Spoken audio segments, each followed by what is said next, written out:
speak about religion and faith here in the 21st century, it seems to me that we often speak about truth. Is one religion true? Is one particular religion right, correct? And what does that mean?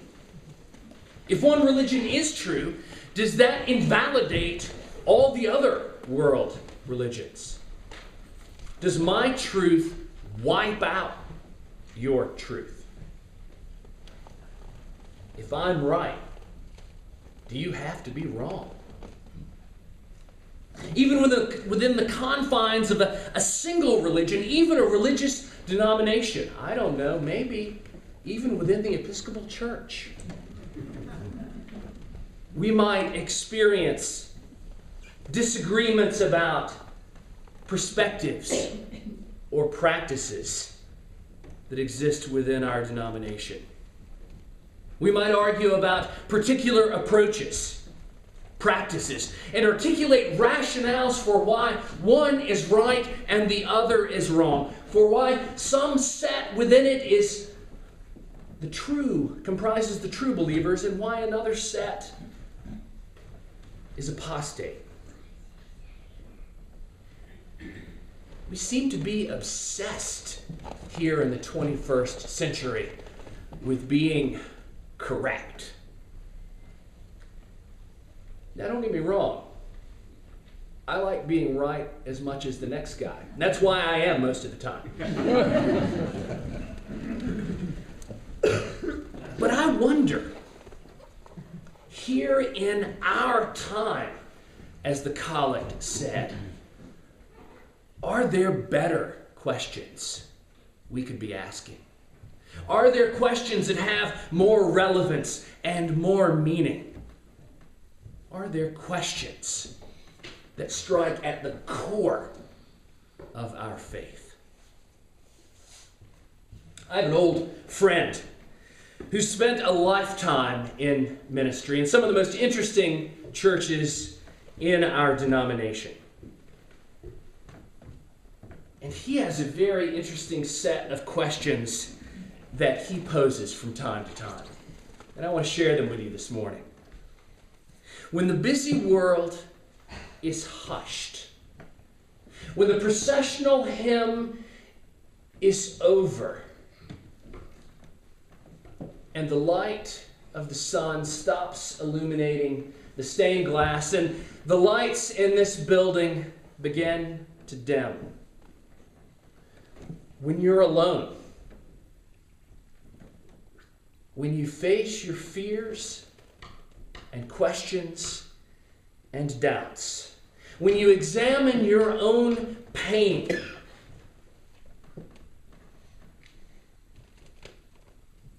what is it of faith that gets you through the night?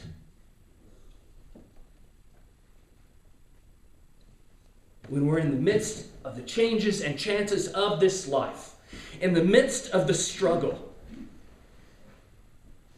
when we're all alone, what is it of faith that sustains us? Now, some might look at a question like this and belittle it. Some might say, oh, that views faith as a kind of crutch that those sort of simpleton Christians need to deal with the difficulty of life that the strong don't need. But I think that really misses the mark.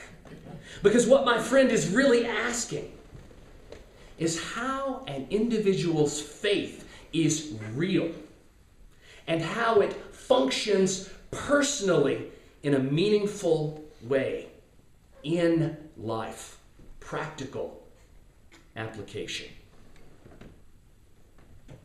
And at the end of the day, when it's all over, when we are alone, isn't that what matters?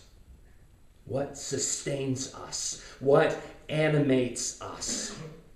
What gives us life? Jesus speaks directly to a kind of practical faith, if you will, in the midst of the gospel that we just heard this morning. The set of teachings that we refer to as the Beatitudes.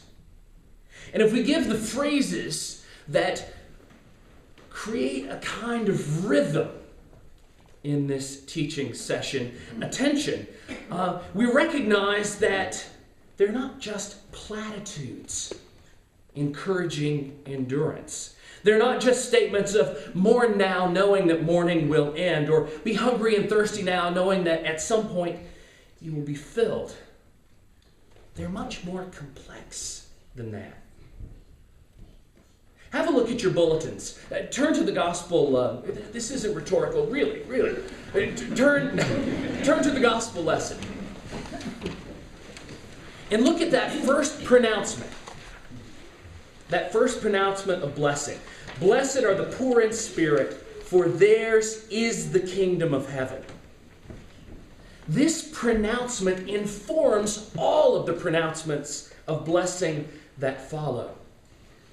Blessed are the poor in spirit, for theirs is the kingdom of heaven. Is meaning right now. Is meaning that it's accessible. Is meaning that it's a present reality, not put off to some future date, but that it's accessible in the midst of life. Now, all of the statements that follow, except for the last, contain sort of a present tense and a future promise as well. Jesus is saying that the poor, the grieving, the meek, the hungry, the thirsty, the merciful, the pure in heart, the peacemakers, and the persecuted can all experience blessing in the present, in the midst of life's difficulty, and in the practice of these virtues that he puts forth. Jesus promises blessing in the midst of the struggle and in the midst of success. And as you get toward the end of that list of blessings, you have the line, blessed are those who are persecuted for righteousness' sake, for theirs is the kingdom of heaven. So you see what Jesus does is he bookends the promises with statements, noting a present reality. And it's in the midst of all of it that it becomes real and active. Not just at the end, not just when we die, but in the midst of life right now.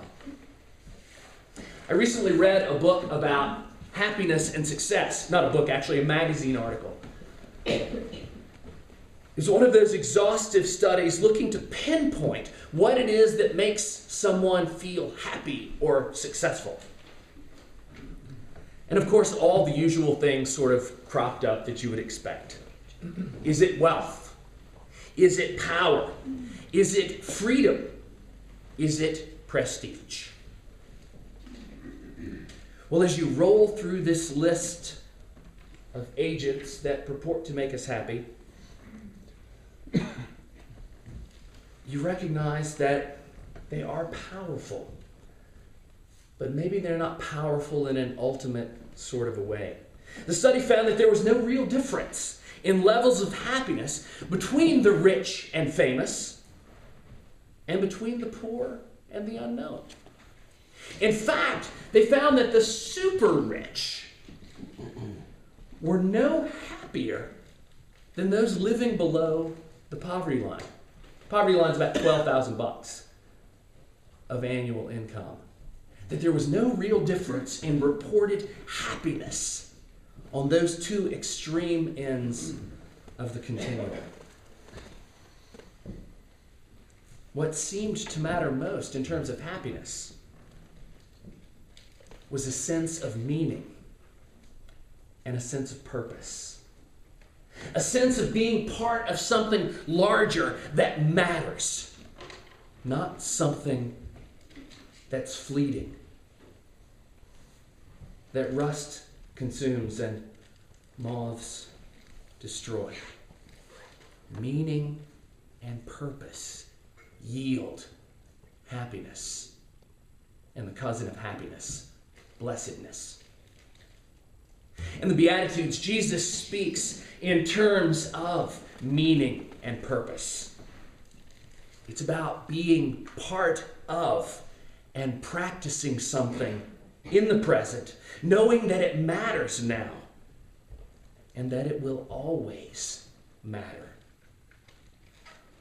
It's about working toward a goal that promises as much for others as it does for us.